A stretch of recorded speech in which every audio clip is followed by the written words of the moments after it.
Welcome back. My name is Chris Ajemian. I'm the CEO and founder of CATES Tutoring and Educational Services, and your co-host for today. Hope that you're doing well. Today, once again, joined by my great friend and mentor, Michael Muska, who's working in admissions at Brown, Oberlin, you name it, Cornell, sort of like the guru of college counseling, and now runs his own company, Relativity College Consulting. Michael, thanks again for being with us. We've been catching a little bit just for the sake of formalities. How are you doing? Everything's good. We got through the storm yesterday, and I'm assuming a lot of our listeners live in the Northeast area, so they probably had to go through it as well too. Yeah. Right, exactly. I was wondering actually if we might not be able to go today because of the weather and its effects on electricity and whatnot. But again, just quickly, a lot of you have heard this before, but I'll facilitate the conversation. If you have any questions at any point in time, please put them not in the chat thread, please in the Q&A panel. We have a question and answer panel, which you can access by scrolling over the bottom of your screen. Additionally, for the best experience, set your screen to gallery view. You can do that by scrolling over the top right corner of your browser and selecting gallery. You may also want to click on view options at the top of your screen to select side-by-side mode. So Michael and I appear, yes, side-by-side. And next to the slides in the same window. And then as far as our table of contents, here's what we're doing today. So we'll be talking about the college essay sort of broadly. We'll talk specifically about choosing a topic. We'll talk about structure and style. We'll talk about the drafting process. And then we'll do a Q&A as usual. And if there's ever a time where you have questions that you don't feel like is appropriate for the Q&A panel or for this session, please feel free to reach out to us directly, either at through the CATES team or through the Relativity team, or to sort of call our numbers here, whether it's US or international. So, here we go. So Michael, as always, we've been starting off with a quick update. What do we need to know about what's happening today in college admissions from an application standpoint and a school opening standpoint? I think one of the big news that was out in the last couple of days is the fact that a significant number of schools are now opening up for visits. Very different than in the past. I mean, in a lot of schools' cases, it's one family, one tour guide. They're not mixing up people with people from other states or other areas as well. So they're very, small groups in terms of how they're doing it. I really encourage you to reach out to some of your schools that you're interested in to see how they're doing it. As I said, it's certainly something that's starting to move forward in terms of a change, and certainly we did a session earlier about what can you do to demonstrate interest. Certainly taking the initiative in these conditions to go visit a school is a huge statement to a college of how serious you are about them. Right.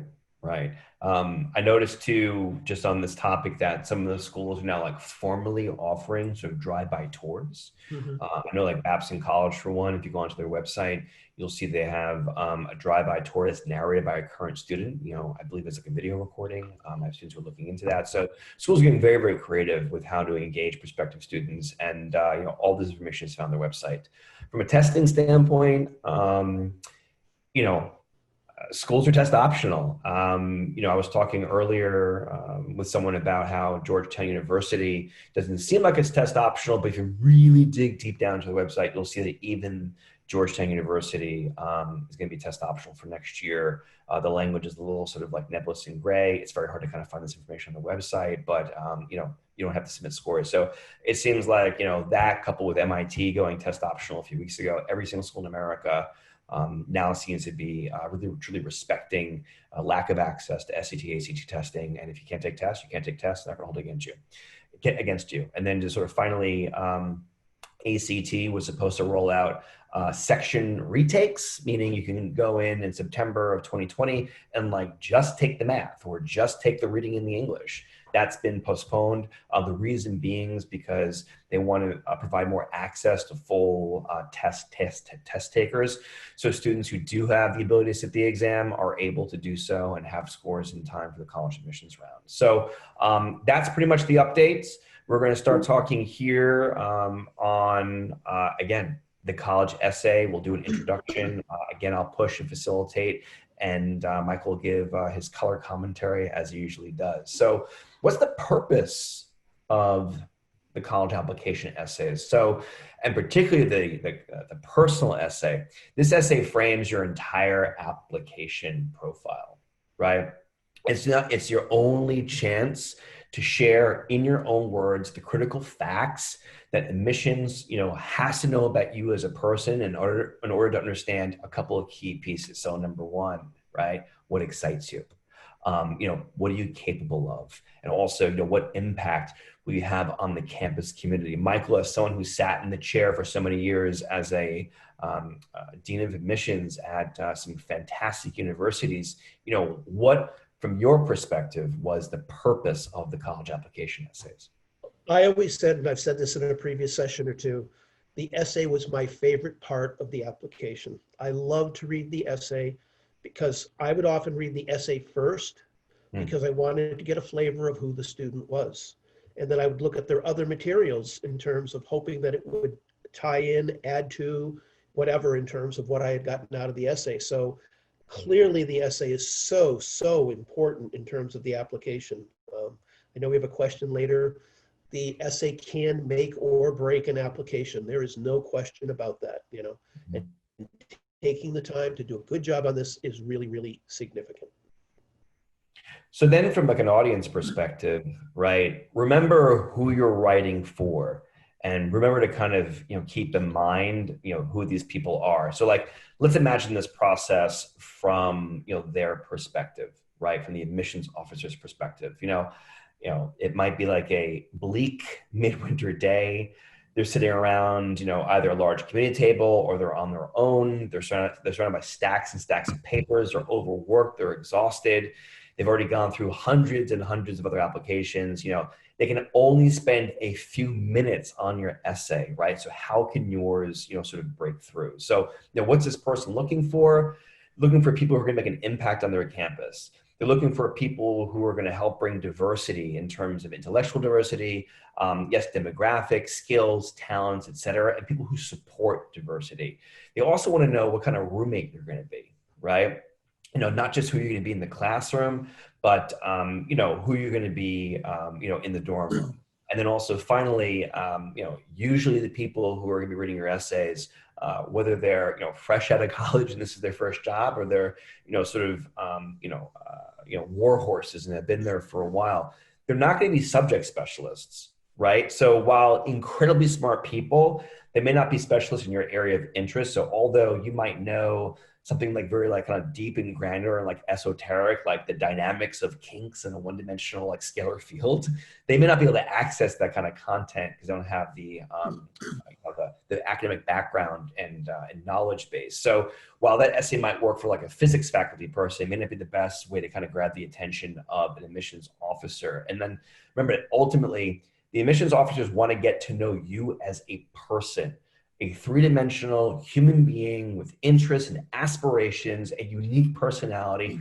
So you want to kind of keep that goal in mind as you're working through the essay writing process so you don't go wrong. So Michael, as someone who like was the audience, right? What should people keep in mind about speaking to people like you and your colleagues, when they're thinking about how to approach the essay?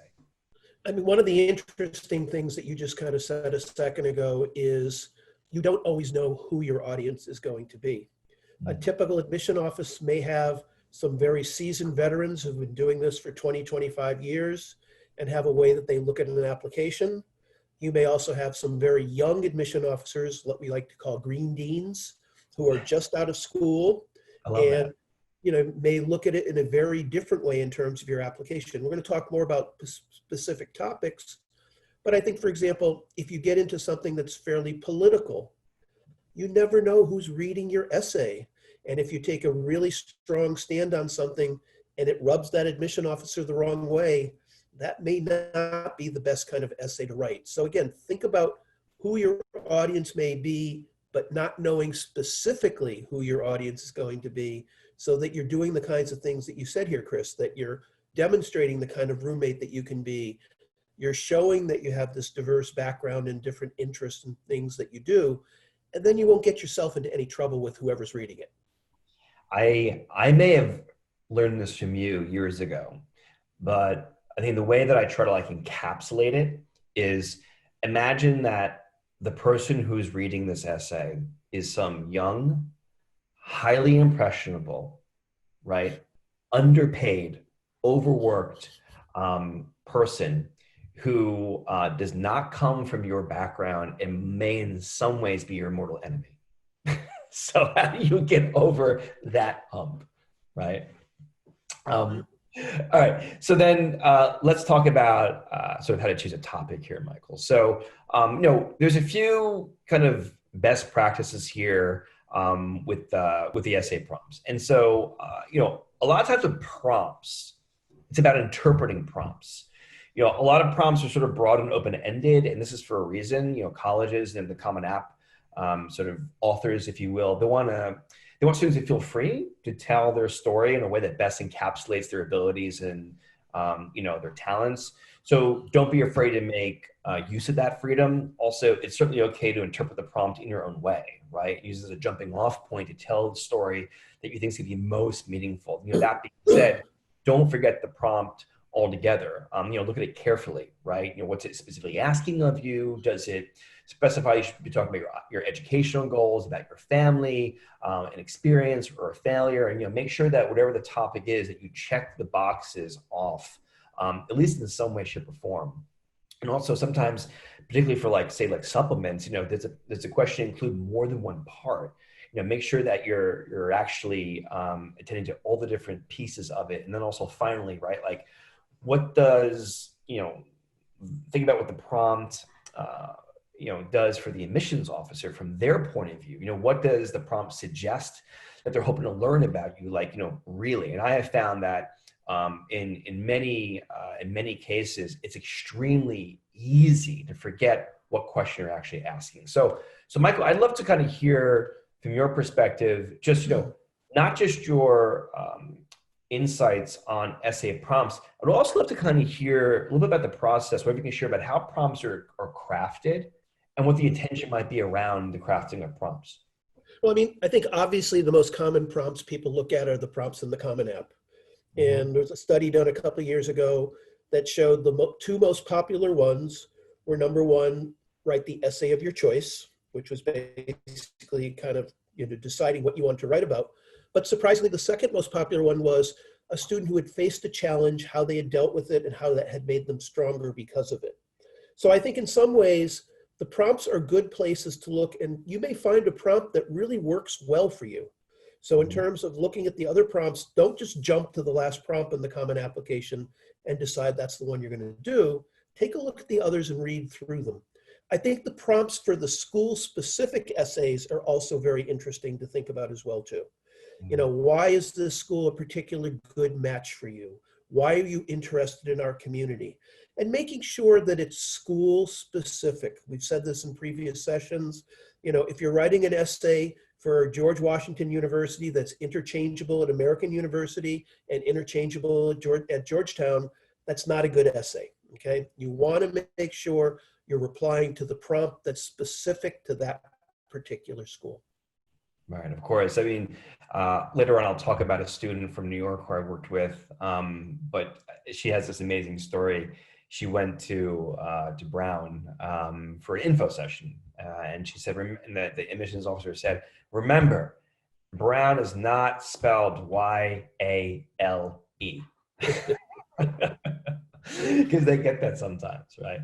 All right, so Michael, a few weeks ago, you and I talked about this idea of an application narrative, right? And before settling on a topic, wanted to be sure to think about your wider sort of story that you're trying to tell people, right? And on July 22nd, if you go to the CATES website and you look at the webinar on that day, we go very, very deeply into this topic of application narrative. I'm going to kind of hit a few highlights right now. But before you even start thinking about your specific essays, think about your overall story, right? So in other words, if your entire application were to tell your complete story, right? How do all the different pieces kind of collectively play into that, right?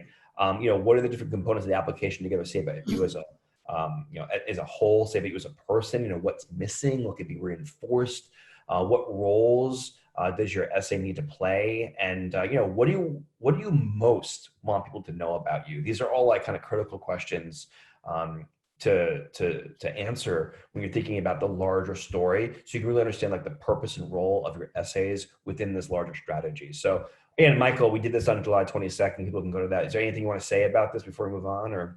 No, I think one thing is you said it right here. Go back to the 22nd, the webinar we did on July 22nd. There's a lot of things that we talk about in here that really make sense. The one caution that I will oftentimes give a student is you really want a theme, you want a story that's coming through your application, but sometimes you could write an essay that is a little bit different, that tells an entirely another dimension of who you are and gives that admission committee insight into you in that way as well too. And sometimes you can write an essay that you don't even realize is telling part of your narrative as well too, because the admission person can look at that essay, look at some of the other pieces, and also piece those together as well. That reminds me of when we did navigating the common application during COVID-19, and you and I were talking about sort of best practices for the activities list. We had that short discussion on how sometimes using like the last, like say, one or two entries in the activities list might be like kind of accents, right? Things that are actually quite different from what we're seeing in the rest of the narrative, right? To really kind of help bring extra color or dimension. And I think you're definitely right. And in fact, in some ways, as we've talked about in the past, going through your resume and asking like, what do people, not get from this? That might be kind of like nerdy about you, or about like, surprising about you, or revealing about you. Sometimes the topics that you're talking about come into play. So again, July 22nd webinar, please feel free to go back and check that out. We get into it pretty deeply. So as far as effective essay topics goes, there's a couple of things we want to kind of keep in mind when we're sort of like choosing a topic, right? And to kind of like, share some of these quick notes, but you really want to write about something that you like honestly, like really truly care about, something that really engages you, that you can't stop thinking about or talking about with other people. If you're that interested in it, then we will be interested in it as a reader. Don't write about what you think an admissions officer wants to hear. You're almost always wrong. Furthermore, remember that a good topic is really, really complex. You're not arguing for a position, but rather you're exploring the nuances of your thinking about a particular sort of like topic or experience. And, with that in mind, Michael and I wanted to kind of give you some examples, anecdotal examples of some really strong essay topics from some students that we've worked with, and talking about, what these topics were and why these topics worked. Right. So Michael, would love to kind of give you some airtime to talk about some essays that have really stuck with you in your experience. What were they about, and why do they actually work for the students? There are two that strike me, Chris. We've talked about these before, and one of the students, you don't know the other one. But the first student was a student we worked with from Greece. I actually went to school in the UK, but her family was from Greece. And, she started talking to us about, what should I write about? And she starts telling us this story about how when her grandfather passed away and she went back to clean up his library, she started to find all these little notes in books in the library. And they were actually notes from the grandfather to her. So basically like talking to her, even though he still wasn't around. Now, I said something before about connecting the essay. The theme of her essay would have been she loved to learn. She loved to read. She was a voracious reader. She would pick up anything. She would pursue a topic far beyond what other students would do. And this essay basically kind of said this love of learning came from her grandfather. It was something that grew up with her over the years. And even after he was gone, it was still a part of her. I mean, I don't think you could write a more beautiful essay, and not everybody's going to create a story like that. And unfortunately, if you all start writing this essay, they'll all know it came from us. But I guess what I'm getting at is it does give an essence of how an essay, we're going to talk more about the concept of, maybe writing about death isn't the best topic, but that essay wasn't about death. Okay. That essay was about her love of reading that had been instilled in her by her grandfather, which continued on beyond her grandfather being there. To me, I don't think there was a better essay in the years that you and I've worked together, Chris, than that essay and the good news is she got into Yale and the Yale dean absolutely adored her essay. So that says something too. A less kind of complex essay like that is, I worked with a student from China last year, and he came from the northwest region of China, which, as many of you may know, is not the safest area of China right now in terms of some of the encampments that are going on up there in terms of people up in that area. And so when he was young, his family decided that it was probably best for them to move from there to another part of China. One of the things that also was going on in that part of China was absolutely terrible pollution. It's gotten better, but at that time it was really terrible in that respect. So the boy, continued to study, came to the US, did high school in the United States, but still wanted to think about what could he do later on in life. And he decided that he wanted to study environmental science. He wanted to study environmental science because he wanted to go back to China and make a difference. Universities love the concept of people who identify a problem, particularly from where they're from, to come to college, to study how they can address that problem, and then to go back and make a difference in their community. I say all along, and I've said it in every session we've done before, if a student is interested in service to others and service to their community, and that theme comes through in their essay, they've got a leg up on everybody else in the admissions process. So that's actually a beautiful segue, because I'll just talk about one example, but sort of building off of this sort of service sort of theme. A student of mine from New York a couple of years ago, she had the most incredible community service resume I'd ever seen, to the point where, because she had done community service in so many different kind of ways, that she was named the head of the community service board for her school community, which was a real honor. Okay. And she was really interested in math and science, and really interested in health related topics, and foresaw herself going into medicine. But what was her essay about? Her essay was about fantasy sports, sabermetrics. And what was really kind of fascinating about it is that you would never think that this person was ever, into ESPN and basketball, whatever. And she kind of brought us into the essay talking about LeBron James falling on his arm and having to sink the last 2 free throws to win the championship over the Golden State Warriors in Game 7. But where the essay took us was her interest in sabermetrics, which developed, she could also start about how it developed, actually helped her understand something about herself, which is she roots for outliers. And so in many ways, her community service experience was really about searching for outliers and searching for ways to actually identify people who really do make impact in communities. And it was just sort of amazing. So, again, to your point, if you're a student who's been very engaged in their community, you're looking at solving problems locally. And in her case, her younger sister grew up with some massive eye issues, and she wound up creating an iPad reading program that she brought into a blind and low vision school. And they basically helped 200 people learn how to read. It was like crazy, but it all kind of stemmed from this interest in service and rooting for outliers, and it kind of made her entire applications kind of like come together. And, these are the people that university admissions officers want, because they're going to not only be stars unto themselves, they're going to actually make other people stars, help other people succeed, and facilitate success both on campus and, like in the story about your student from Northwest China, back in the communities at home. So these are the topics that work, right? So what we've done over here is we've also put together a little brainstorming exercise for the viewers.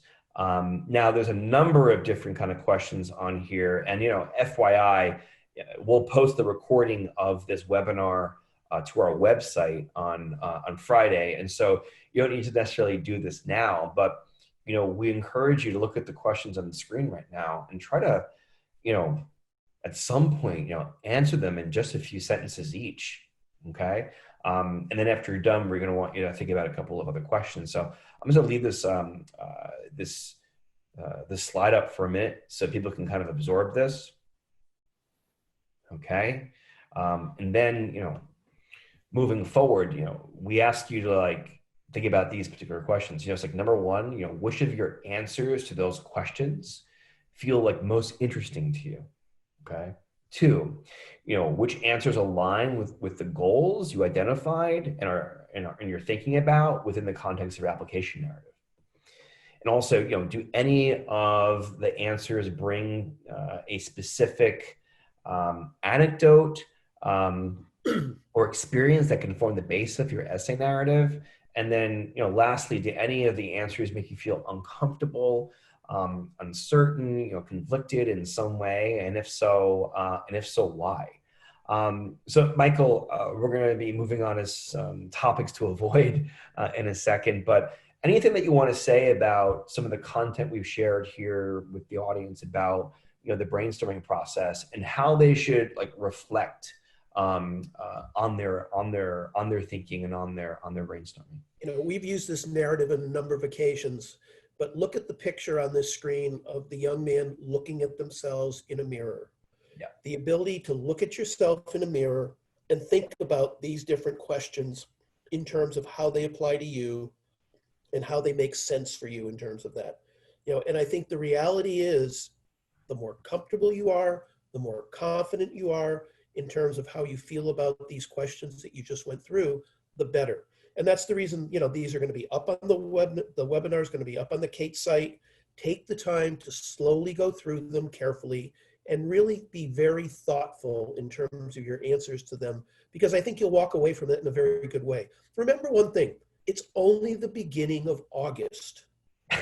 People who are listening to us are way ahead of the curve. Way ahead, 3 months. We're not going to be in that October 15th panic for early applications, getting your essays done. Do the thoughtful thinking now. Start to put together drafts now.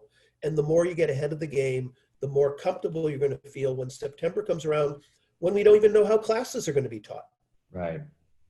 Yeah. Use the time now to go through this process, because it is a process, and we'll talk more about the process of that sort of in a second. So essay topics to avoid. I'm going to bring a few things up, but Michael, you've got a really firm position on this. Well, it's always funny. It's funny, and it was our line at Brown all the time. And we used to call it the 3 Ds. It was to avoid death, divorce, and disease. And it's kind of interesting to me that, there are ways to kind of talk about that. For example, the young lady we talked before who mentioned the death of her grandfather, but the essay wasn't about death. Okay. So there are ways that those topics could get in there. But I think when you start to write essays where you're almost looking for someone to feel sorry for you or to have sympathy for you, that's not a good way to go. Universities want positive, confident students who are going to bring a vitality to their community and make a difference in their community. And so think about that in terms of a reason to be very proactive and positive in the kinds of essay that you end up writing. Right. So to kind of add to your death, divorce, and disease, we have a couple of sort of bullets here for the kinds of topics you want to avoid. And I'm going to touch upon these quickly, but if you go to the CATES website and go to the blog, we do a deep dive on these particular bullets. So again, I'll touch upon them and Michael to chime in some more, but if you really want to kind of get underneath what we mean by these in a more rigorous way, go to the CATES website and go to the blog and go to the college admissions topics, and you'll find a couple of articles on these. So, number one, sex, drugs, and, rock and roll. So rock and roll is allowed, but writing about drugs or any other inappropriate topics in your college essay, it's not edgy, it's actually disrespectful. Sex, honestly, avoid it. You might think that it could be kind of like attention getting, raw, truthful, unique, but honestly, we don't want to hear about it. And you would want to hear about, the sex life of the admissions officer. Okay. Drugs, see sex. You may have hilarious, powerful story around it, but save it for your memoirs. Okay. We're looking for people, like Michael said, who are going to be, good community members, not felons. When I talk about the time that you saved the world, this is sort of like the classic, went to Costa Rica, build houses for Habitat for Humanity. Your purchase of community service in under-resourced poor communities does not at all show you as a person who's, passionate about community service. You can always run the risk of being, running into some pitfalls with this, whether it's embellishing a minor community service experience, or maybe like sounding self-important, or like frankly coming off as like naive and overprivileged, and also kind of like sounding preachy. We don't want to hear about, don't lecture college admissions officers on things like poverty, or like the dangers of, like, say, overconsumption and capitalistic, tendencies. This is not to belittle your experience at all. And if you did have a transformative experience, that's great. If you want to step back and kind of look at something that you actually did, just make sure it's about you and the struggle that you brought, about, to sort of change yourself, a personal connection that you may had, or a relationship you developed off of that, as opposed to like the community service itself. Chris, let me add to that, Chris. Okay, yeah. Remember something we talked about at the beginning, who your reader might be. Right. So someone who has been able to take advantage of a trip because of their privilege, because they have the financial resources and assets to do those kinds of things. And even though you felt like you did something positive and good in terms of that, you could be having your essay read by an admission officer who came from difficult circumstances, was on full financial aid during their time at the university, right, and are now a member of the admissions committee.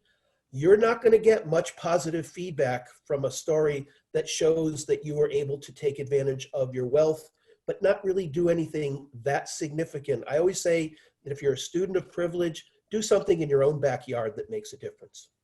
Right. So just moving through this list, because there's a lot here, this idea of, sob stories. A lot of people have had some, really intense things happen to them. And people who sort of want to use those stories as formative experiences that have helped them develop the character traits to do amazing things. These can work. We have to be careful. Sometimes when we see these essays, there's like a bid for sympathy, or like, you're like, a downer. Remember, their admissions officers are plowing through thousands of applications and thousands of essays. They don't want to, like, they're already exhausted. They don't want to, like, kind of go down to the pit of despair with you. And sometimes too, we also see within the sob stories this idea of, like, what we'll call like the essay that goes nowhere. Like, here's the bad thing that happened to me. Oh, woe is me. We don't want to do that. We want to see, if anything, how you dealt with it, how it actually, what you learned from the experience and what you may be doing because of it. Also, excuses. There may be things that have gone, really well for you in your life. And you might be very, very sorry that that's not going to happen again, and that it happened. But at the end of the day, like, your personal statement is not a place to talk about that. The admissions officers want to kind of get to know you, right? They don't want to hear your excuses for bad grades or mistakes you've made in the past. Those types of topics may be more appropriate for, say, the additional information essay, right? But the truth of the matter is that the personal essay in particular is about understanding who you are as a person, right? And if you feel like there's other kind of factors that contextualize, there are other places to do it in the application. And then it's sort of kind of going through these other ones, like the big game, like, the time that you sank the free throws, this does not do it. We've all seen the Bad News Bears movie, right? Same thing with summer camp. I personally am not a huge fan of summer camp in general. Once you get to high school, vis-a-vis the college admissions process, we've all seen The Parent Trap. We understand what it's about. And then a very interesting topic is this idea of the person who's inspired you. Michael, you kind of alluded to it, earlier in a different way. Like, how many times have you, like, read, let's go back to that student, the Greek student who wrote the essay about the grandfather. It reminds me of the student I was referring to earlier who said that the Brown admissions people said that, Brown is not spelled Y-A-L-E. That same student wrote an incredible essay about her grandfather. And, when she had finished it and she shared it for feedback, I'm like, congratulations. I am ready to accept your grandfather to the school. However, I know nothing about you. Right. So it's really important to make sure that if you're talking about people who've inspired you, which of course is a beautiful thing, make sure that you show us what you've done with that inspiration, and how you've actually not maybe, just sort of changed yourself and your ways, but what you've done to bring that kind of motivation, inspiration, and impact into your community. Like, it's the describe that influence part. That's part of that question, right? And making sure that the people who are reading the essays know how that person has shaped you into who you are and the impact that you've had. And then it's sort of finally these two more things, this idea of character flaws. Really thin line between humility and self-deprecation. This can be kind of tricky. Again, you have to show what you've learned about yourself if you sort of, are talking about a character flaw. And then finally, again, you don't want to be redundant. Information that's found elsewhere in your application, let it be discovered there. Sometimes people get like wrapped up in writing their resume up, if you will, in like narrative form for the personal statement. That's just not what, we want to be doing. So Michael, would love to kind of hear any additional thoughts that you have on the bullets that we're looking at right here, and maybe even some examples of poor essay topics that you came across as an admissions officer, if you kind of have a few in the back of your pocket. I think it's interesting. The last one that you just kind of touched upon, I want to really hit that one hard.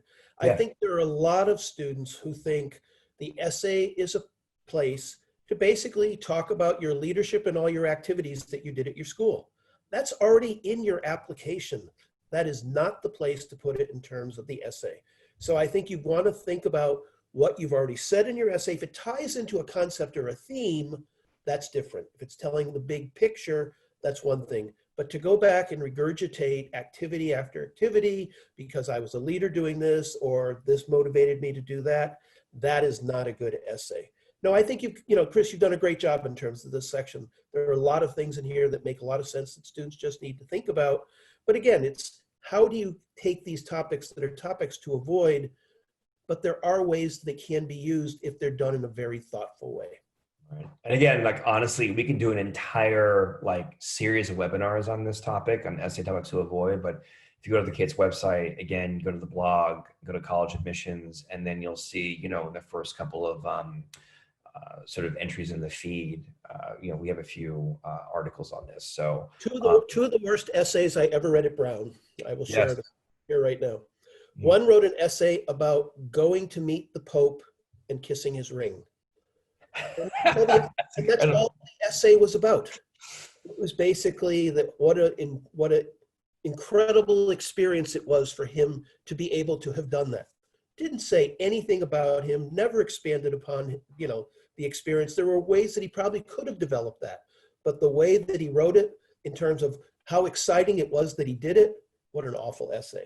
Another essay I remember at Brown, and I feel guilty talking about this in some ways, was a young lady who basically took her entire essay to talk about herself as a cheerleader and what she did as a cheerleader and why it shaped who she was, but it really didn't say how it shaped who she was. All she did was talk about, like the activity list, I did these many hours a day of cheerleading. I've been the captain of the cheerleaders. Other girls look up to me. And that was the essay, okay? So again, both topics could have been much better essays, but the way they were written made them very poor, weak essays. Well, it's interesting, those two stories, and I've never heard those stories from you. That's really interesting. So those two stories are about achievement, right? And I think one of the pitfalls that students kind of fall into with the personal statement, the personal essay, is reinforcing achievement. I want to know about struggle. I want to know about vulnerability. I want to know about failure. Because, like you said in the cheerleader essay, we got all that stuff from her activities list or her resume, right? Let's go back to the Pope essay.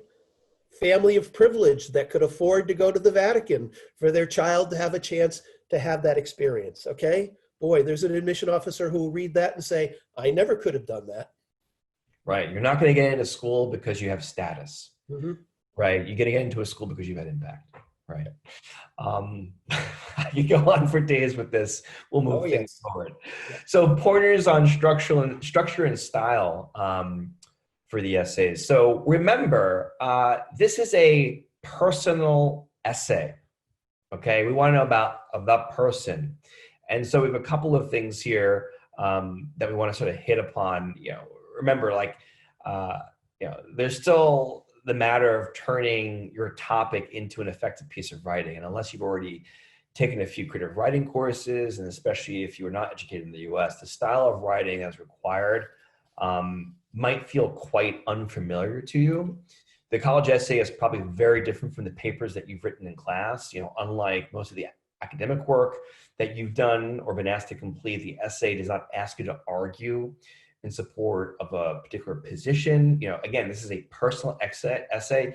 You want to, introduce complexity, nuance, conflict. The essay is a vehicle to explore your own sort of clashing viewpoints and your emotions, and to provide the admissions officer with a three-dimensional view, a 360-degree experience as to who you are as a human being. So, Michael, anything else to kind of add to this, or?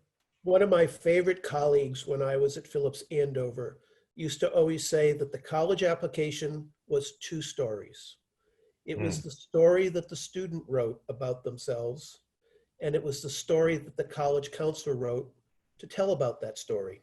I love And that. so in many ways, the way that the two of them come together is what makes a beautiful application a beautiful story. So I think it's something to think about in that respect.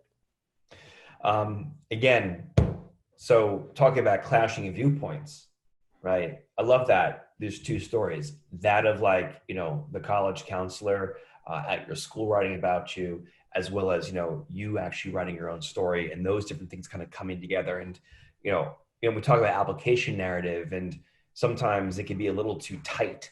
Sometimes having points that are interpolated, right? It's in the negative space of all these different pieces, really kind of understand who the applicant is. All right. One quick thing though, back to Yeah. one of the stories. Make sure that you as a student or you as a parent, make sure you share some of these things with the college counselor, so the college counselor is aware of some of the parts of the story that the student might put into their application. Right. So then getting into essay structure. So this isn't the 5-paragraph essay, like we were talking about before. Interestingly enough, a lot of students find success with a narrative structure. It's almost like a movie, right? So they're talking about a specific anecdote or an experience, they're reflecting on it, discussing how it's changed the way they think or reveal something about themselves, inspiring them to do something, and so on and so forth. But a lot of essays actually start in the middle of action, right? And also other students may find success with a montage or thematic structure. So in this model, students will explore a topic, like a specific idea, object, or relationship, and they'll recount 3 or 4 or 5 smaller anecdotes or observations on the theme as they build towards a conclusion. But you also might opt out of it entirely. There's no real one good way to do the essay. I think ultimately, about thinking about the topic, I think the content's most important to you. That's going to actually inform the essay structure. A good example of this is 10 years ago now, we had a student who was in our college essay workshop in New York, and she was actually adopted from a Russian orphanage. And the one thing she had was her Matryoshka doll, which is that Russian nesting doll. And man, she used that, it took what I'll call an object metaphor essay. She used every layer of the doll to talk about who she was, from external to most internal. And it was so incredible, this essay, so powerful. It wound up getting published in a book of essays because one of the authors of that book saw it. So, Michael, anything else to say about sort of structure of the essays here? Yeah. Or 2 quick things. First of all, remember you've only got 650 words, and it's so many times that there are students that will give me an essay that's 1,000 words, and I'll look at it and I'll just say to them, go back and start all over again, because I'm not cutting 350 words out of this, you are. right. The second part of it is, I think, Chris, you said this before, these admissions people are sitting reading a lot of applications in the course of an evening or a day or whatever. You got to get their attention right away. If you start off the essay in a blurry, bland, boring kind of way that you write and don't get their attention, they may not even get through your whole essay. They may just read a paragraph and say, why am I bothering reading this essay? You want to grab their attention right at the start of the essay and think about how you can do that in the way that you write it. Hey, Michael, on that note, on average, how much time does an admissions officer spend on your essay? I was going to say they spend 10 to 12 minutes on a whole application. So I would, you're trying to go through 5 to 6 applications in an hour. So you're talking about in terms of that, and you're looking for highlight points in the teacher recommendations, in the counselor recommendation, and in the essay. You pretty much probably flip right through the activities very quickly. So I would say that if an admission officer spends any more than 2 to 3 minutes on an essay, I would be surprised. Right. So to your point, we got to grab their attention. We got to bring them through an experience, take them on a trip, a ride. You once said something that was so brilliant. We really want to transport them to another world, bring them into an experience, right? Take them on a trip, make, hour 27 of their essay and application review like thrilling and exciting. And if you do that, they may give you a little more time on your application. So then to that, finding inspiration, right? Especially if, the style of writing is unfamiliar to you, you look for other places for, for inspiration. So I don't love, students at the beginning of the process looking at other college essay examples.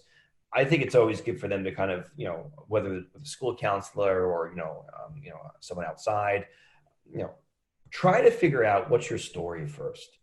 Right. And then I think when you start running into like roadblocks or like, you're stuck, you got some problems, that might be a good time then to look at other college essays. Otherwise, it might be derivative and generic what you're going to be writing. You can always look at professional essayists. Like I have a couple listed over here, like David Foster Wallace, who wrote Infinite Jest, or George Orwell, who wrote 1984. Or any of the other people here, Didion, Baldwin, Diskey, and Smith.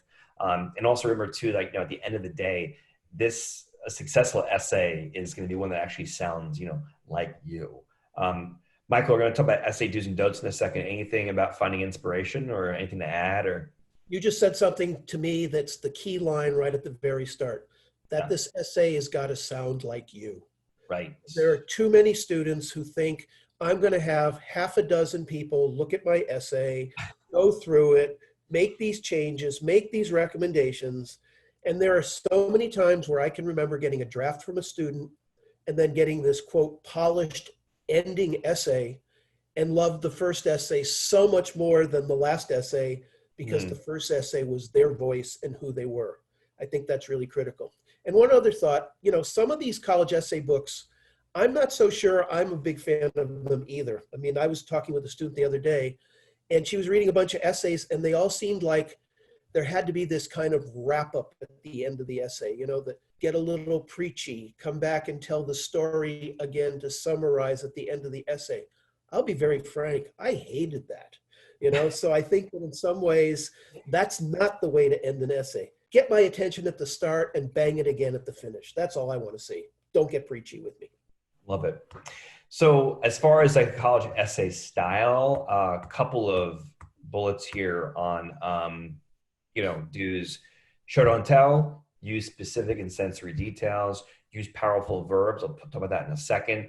Employ rhetorical literary devices, be creative, take some risks, hook your audience with a strong first sentence. Michael just reinforced that. He's also now saying hook them with a strong last paragraph as well. A couple of things, when Michael gets a 1,000 word essay and he's like, you got to get it down to 650, I find that using action verbs over passive verbs is the best way to do it. So getting rid of like, is, are, is, were, will, getting rid of those passive verbs, oftentimes using more specific language in terms of verbs as well as maybe in terms of other nouns. That's what really kind of helps, you get down to word count. And also then secondly, with stylistic and creative risks, I had a student a couple of years ago, he's now actually in medical school in Cleveland.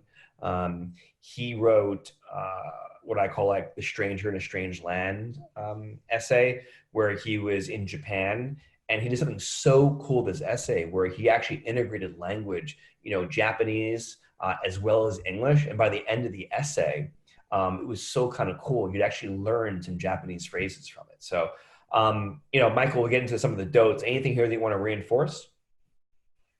No, I want to go to the don'ts. We'll have to do a webinar on topics to avoid and things, sort of not to do.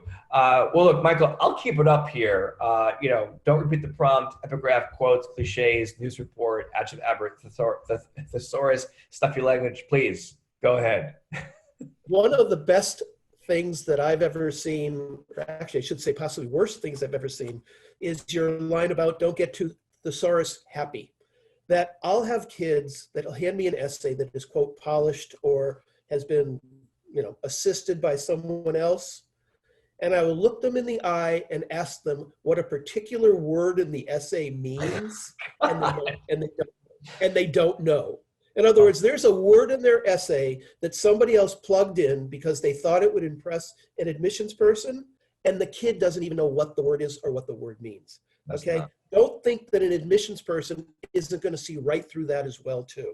So in other words, yes, you want to be able to, use good grammar, good policies in terms of what you're putting into your wording, but to make it sound like something that you could never have written with words that you're putting in there to impress an admissions person, that to me is by far the biggest don't that any student can do. And again, that's the danger of having all these, learned people read your essay and think that they want to make it more applicable for a college level admissions person, as opposed to realizing that that admissions person is just like they were many times 5-6 years ago applying to college and would like to see an essay similar to the essay that they wrote themselves.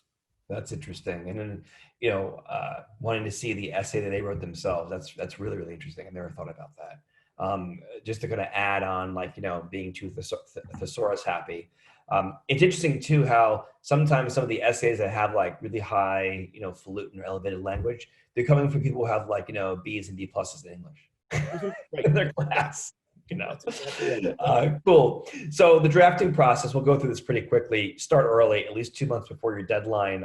Right now, the deadline we're all working with is November 1st for early decision, early action. You should be starting your essays if you haven't already. You're going to need to have, give yourself a lot of time, especially if you're applying to say 10 schools. You're going to have a ton of essays to write, right? Maybe as many as 20 different prompts, if not more. In some cases, and you need the time to really go through this, because as you'll see in a second, it just takes, it takes weeks to write good essays. Don't wait until the last minute. And as far as building your writing schedule goes, you really want to map out all your essays and your supplements and the respective deadlines and figure out, whether any essays can be reused or tweaked for different prompts. So what I'll do with my students is we'll have a family meeting. We'll figure out what the direction, what's the big story we got to tell? What's the application narrative? All the different anecdotes, all the different experiences. What makes the most sense for the personal essay? What makes sense maybe for additional information essay? What makes sense for a COVID-19 essay, right? That's what we're all dealing with right now. And then everything else, how can it be served by the other prompts from all the different schools? And then on top of that, which of those prompts can kind of be reused? This is a master task in strategy, efficiency, and time management. Michael, anything to say about starting early or building a writing schedule? I'm working with a couple students, and when they're in a dilemma about what to write about, I tell them to write 2 essays. Yeah. 2 very different topics, and they like both of them. I tell them to write the 2 essays and see which one they like more. And it's a good chance, as you just said a second ago, they can probably use that second essay someplace else for something else. So don't angst over, oh my God, I don't have the right perfect topic to write about. Just go ahead and write it, okay? And then if you come up with another really cool topic you think you want to write about, then go ahead and write it, okay? And then you talk with someone like ourselves or someone, someone who's objective, who can look at that essay and say, this one will work better at a university level with an admissions person. Nice. So with that, so per essay, this is per essay, not just the, personal essay or personal statement, per essay. Here is effectively the outline for how it actually works. You have to first brainstorm and choose your topic. You got to plan the essay out, write a first draft, and then you put it down for a few days, sometimes a week, right? At this point in time, you do an edit, you're probably getting like your themes and your shape, right? Then that's a good time to look for feedback from people. Michael, you were sort of joking before, don't have a dozen people look at your essay. I have found that some students really thrive having maybe two people, someone who really understands the student and someone who really understands writing, right? Which may not always be the same person.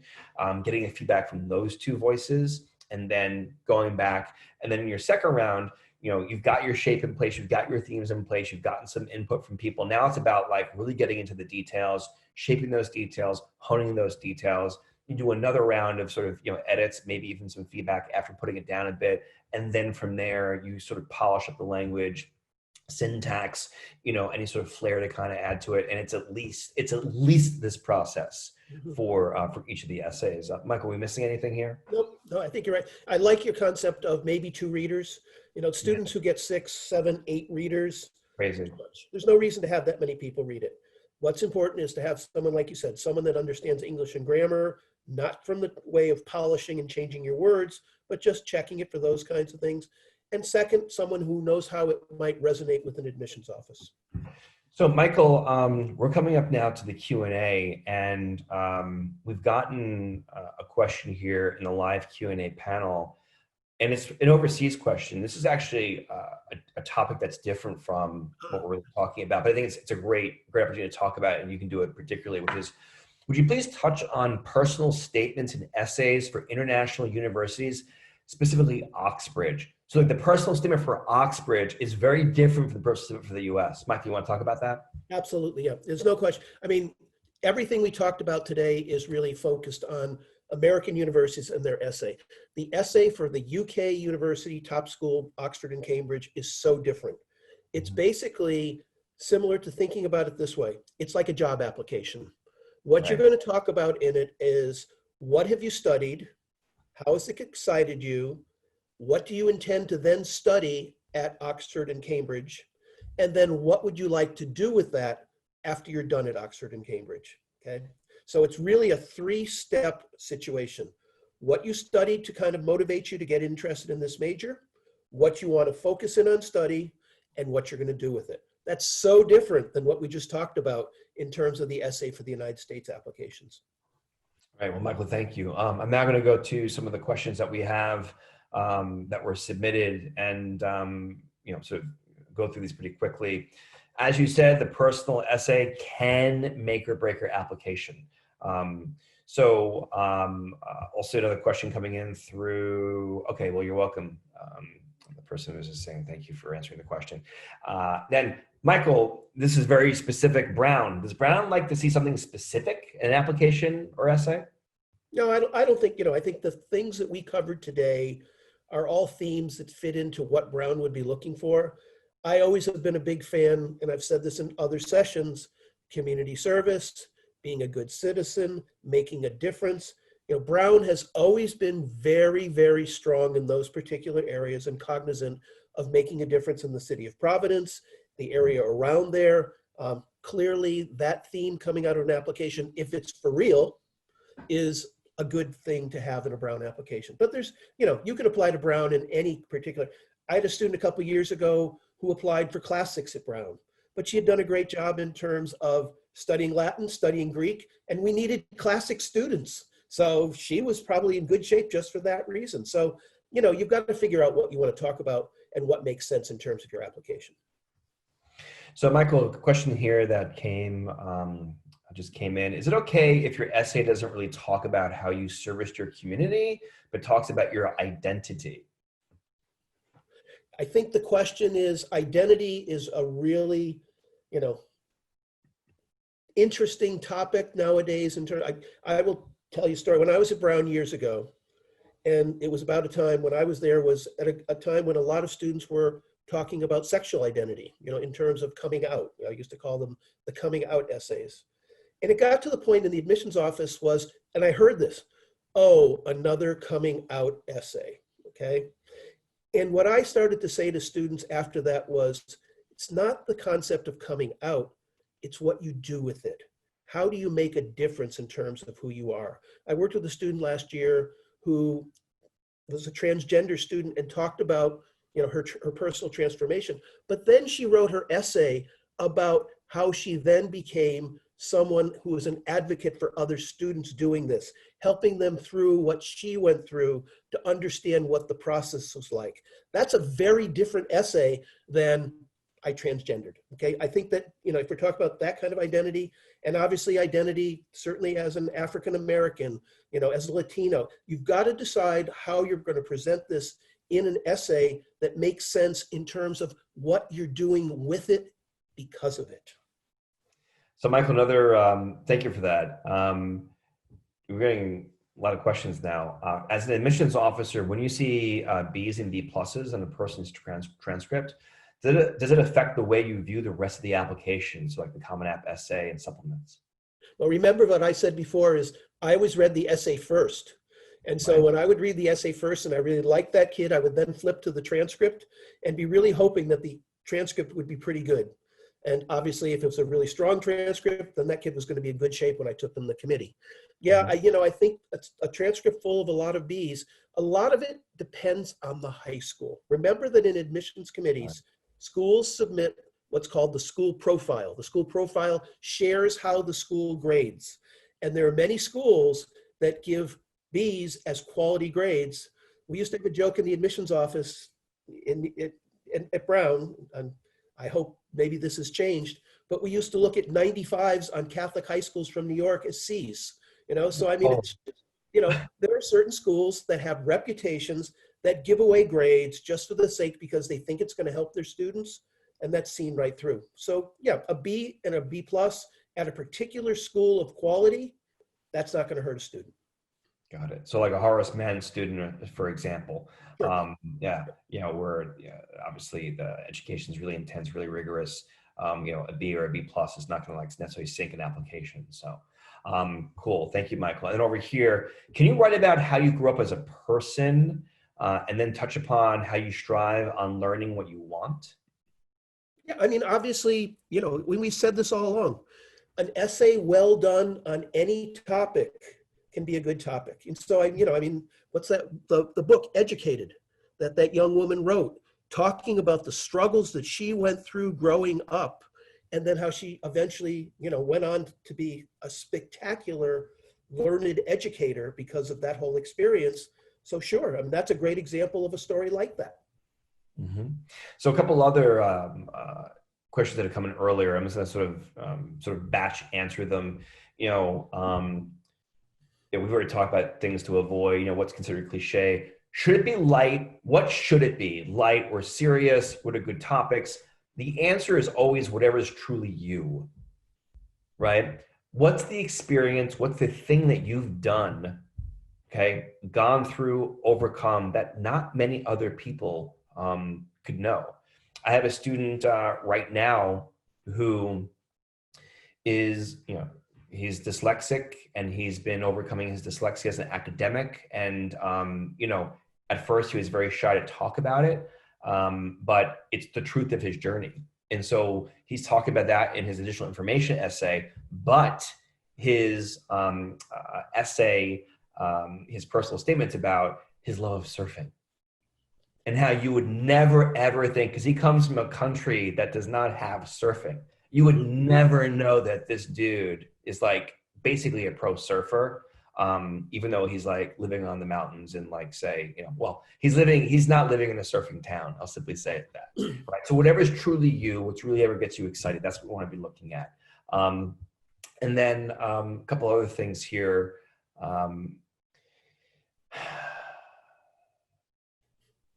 This is something that came from a parent. What do you tell the student who claims they have nothing to write about because nothing interesting or difficult has happened? Michael, how do you handle those moments? Chris, you and I have talked about this before, and what I would suggest to them is they get someone to help them with this, and not try to be doing it themselves with the parents and the student. Mm-hmm. Get someone who's a good listener, who gets the student talking. Again, as we talked about in a previous session, start to find a theme of something that starts to come through the more that you get the student to talk. things that they may think are not connected and related may turn out to be very related and connected, because someone who's on the outside and being objective, as opposed to the student and their parents, can hear and see things that the family can't immediately see. So a couple more things, some quick hitters, and we'll wrap up. Any differences for a prep school application essay? As someone who used to be in admissions at a prep school, how would you sort of compare? I think a lot of it is, it's what's age appropriate. We talked before in terms of an essay that doesn't look like it came from a student, applying to a university. That's even more prevalent for a student applying to prep school, in terms of the fact that, if a student who's 12 or 13 is writing an essay that looks like it was written by someone who's 17 or 18 or even 21, that's going to be a huge red flag to admission office. So the concept of the story, the concept of the theme, those should all be the same, but the manner in which it's written should reflect who the student is and the age of that particular student. Michael, last question. Is it important to have a project during the pandemic? We've said this in previous sessions. I think students who can show that they did something during the pandemic to make a difference, and we keep talking about community service, but helping others, going and get your neighbor their groceries because they don't want to go outside, doing things like mowing their lawns. I mean, little things that may not seem like big things are things that show that you're showing, again, that compassion for others, that community service, that concern. And I think that's really important in terms of that. It doesn't have to be a project, because there aren't that many projects to do, but to do something that shows that you're trying to make a difference, and being able to not sit around and feeling sorry for yourself because the COVID situation is going on. So while this didn't happen during COVID, I'll talk about a student of mine, just pretty briefly, who put together a pretty amazing writing project and would work with different nonprofits and under-resourced communities and expose them to arts and culture, and help then lead them through a reflective writing process. And she actually took it from working with one sort of small nonprofit in New York to working with a national nonprofit for thousands of families. And it was an unbelievable project. So it's amazing where these things can go. She got a handwritten letter from Harvard admissions when she was accepted early action. And they were asking her to seriously consider Harvard for her, higher education. And they specifically referenced this thing that she had created and this impact that she had done. And I felt not validated, but it was just a great sort of illustration of how far something like, service and impact, real impact, can go, and the influence it can have on an admissions officer. To your point earlier, without getting to the details of what the project were, I, in some ways, kind of wonder if the details of the project really resonated with this admissions officer, right? You're saying earlier, Michael, about, as an admissions officer, you may want to read the essay that you wrote, years ago. In some ways, how are the points of emphasis in your application, how are they actually connecting with the reader? So, thank you for attending. Again, for now that we're in application prep season, we're extending an offer to people who've attended the webinar. If you use the code EDGE50, so EDGE50, so EDGE50, and you contact the CATES main office, you'll be eligible for a sort of half price 2-hour consultation. We can do about anything you want to talk about, whether it's application narrative, how to break open your essays, a hook for a particular school, so on and so forth, anything about your career goals. This is an offer that we're extending to webinar participants. And again, if there's ever anything that you want to ask us that you don't feel like is appropriate in the context of the webinar, you're always welcome to contact Michael and his team at Relativity, as well as the CATES team, at any point in time. Michael, what's the one thing people should take away from this webinar on how to write their essays? This is your chance to tell your story. Tell it well. And with that, thank you all very much for your time and your attention. Hope you found this helpful. Again, the recording will be up on Friday. You may want to kind of come back and take a look at that essay brainstorming slide or two, and maybe it helps you break open your narrative so you know what story to tell. So be well, stay safe, and see you soon. Take care. Take care.